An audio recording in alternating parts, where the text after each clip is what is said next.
ஓம் சாய்ராம், ஜெய் சாய்ராம். எல்லாரும் நல்லா இருக்கணும், எல்லாருக்கும் நல்லதே நடக்கணும். அன்பு குழந்தையே, எப்போது என் வாழ்க்கையில் நல்லது நடக்கும் சாயப்பான ஆசையோடும் பாசத்தோடும் நம்பிக்கையோடும் பொறுமையோடும் காத்துக்கிட்டு இருக்கிற உனக்கு நல்லது செய்யாமல் வேறு யாருக்கு போய் நான் அருளாசையை கொடுக்க போகிறேன்? எனது அன்பு குழந்தையே, ஓ மனசு சந்தோஷப்படும்படி இப்போது உனக்கான நல்ல விஷயங்களை நடத்தி கொடுப்பதற்காக நான் வந்துட்டேன். இனிமே நீ யாருக்கிட்டையும் உன்னை பற்றிய தன்னிலை விளக்கம் கொள்ளவோ அல்லது நான் இப்படி தான் என் வழியில் குறுக்கே வராதிங்கன்னு சொல்லவோ வேண்டாம். ஏன் தெரியுமா?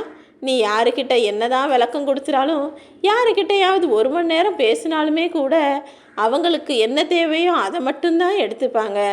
வேறு நீ என்னதான் சொன்னாலும் கூட அதை அவர்கள் காதில் வாங்கி கொள்ளவே மாட்டார்கள் என் செல்லமே. ஆனால் என் அன்பு பிள்ளையான நீ உண்மையும் உழைப்பும் தைரியமும் கொண்ட ஆளாக இருக்கும்போது நீ ஏன் மற்ற யாருக்கிட்டையும் போய் பேசி நேரங்காலத்தை வீணாக்க வேண்டும்? சரியான செயல்களை சரியான முறையில் நேர்மையாக நீ செஞ்சு வர்ற. இதுதான் உன் வாழ்க்கையின் சந்தோஷத்திற்கான மந்திர திறவுகோல். இப்படி உன்கிட்ட இருக்கிற நல்ல குணங்களை வச்சே உன் வாழ்க்கையை மிகவும் அழகானதாக மாற்ற போகிறேன்.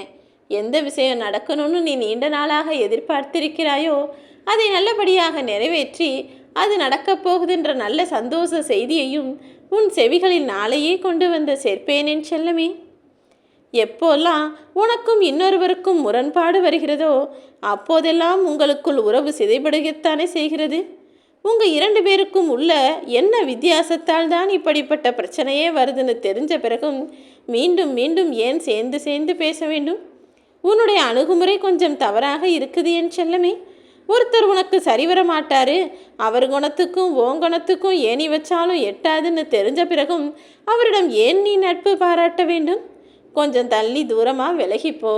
உனக்கு ஒத்து வரக்கூடிய நல்ல எண்ணம் கொண்ட நல்ல குணம் கொண்ட மனிதர்களுடன் மட்டும் நீ பழகுனா போதும். நல்ல எண்ணம் இல்லாத எல்லாரையும் பார்த்து பொறாமைப்படக்கூடிய கெட்ட எண்ணம் கொண்ட மனிதர்களின் நட்பு உனக்கு அவசியமில்லை என் செல்லமே. உனக்காக 1000 உறவுகள் இருந்தாலும் சரி, 1000 நட்புள்ள மனிதர்கள் இருந்தாலும் சரி, உன் வாழ்க்கையை நீ தனியாக தானே வாழணும். உன் வாழ்க்கையில் நல்லது கெட்டது எது நடந்தாலும் அதை நீதானே தாங்கிக் கொள்ளவும் அதை சமாளித்து கொள்ளவும் தைரியமுள்ள ஆளாக இருக்கிற. அவரவருடைய வாழ்க்கை என்பது அவரவருடைய மனம் சம்பந்தப்பட்டது. அவர்கள் மனசில் எந்த விஷயத்தை எப்படி ஏற்றுக்கிறாங்களோ அதை பொறுத்து தான் அவர்கள் வாழ்க்கையும் அமையும்.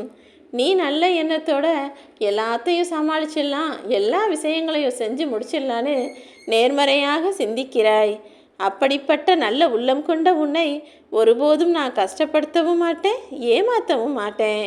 எக்காரணம் கொண்டும் நீ மற்ற மனிதர்களிடம் ஆணையிடவும் வேண்டாம், அடங்கி போகவும் வேண்டாம். ஏன் தெரியுமா? மற்றவர்களை அதிகாரம் செலுத்தினா அது மிகவும் மோசமான நோயை போலது. அது உனக்கு தேவையில்லாத பிரச்சனையைத்தான் உண்டு பண்ணும். அதே போல மற்றவர்களுக்கு அடங்கி போய் நீ அடிமையாகவும் இருக்க வேண்டிய அவசியமில்லை. நீ என்ன நினைக்கிறியோ அதை நீயே செஞ்சுக்கிட்டு சுதந்திர பறவையாக நீ இருக்க வேண்டும் என் செல்லமே. எப்போதுமே ஒரே மாதிரி எல்லாருக்கும் உண்மையாக இருப்பவர்களே இந்த மனிதர்கள் நம்புவதே கிடையாது. ஆனால் யார் ஒருத்தர் ஆளுக்கும் சூழ்நிலைக்கும் ஏத்தாற் போல மாறி மாறி பேசுகிறாரோ, மாறி மாறி நடித்து பொய்யா பழகிறாரோ அவர்களைத்தானே இந்த போலி உலகம் பெருமையாக ஏற்றுக்கொள்கிறது. உலகம் இப்படி மாறிடுச்சேன்னு நினச்சி நீயும் தவறான வழியில் செல்ல யோசிக்க வேண்டாம். யார் எப்படி வேணால் நடந்துக்கட்டும், நீ எல்லாரிடமும் எப்போதும் நல்ல குணம் கொண்ட பிள்ளையாக இரு. அனுசரித்து போகுதுன்னா ஒரு சில விஷயங்கள் நடக்கும்போது சரின்னு பொறுமையாக போகிறதுல தப்பு இல்லை.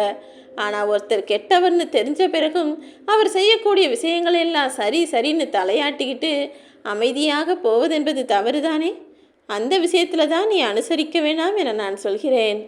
கோபம் வரும்போது பார்க்கக்கூடிய மனிதர்களையும் கிடைக்கக்கூடிய பொருட்களையும் தூக்கி எறிகிறதை காட்டிலும் தேவையில்லாத அந்த கோபத்தை நீ தூக்கி போட்டுட்டினா உன் வாழ்க்கை இன்னும் சிறப்பானதாக மாறும்.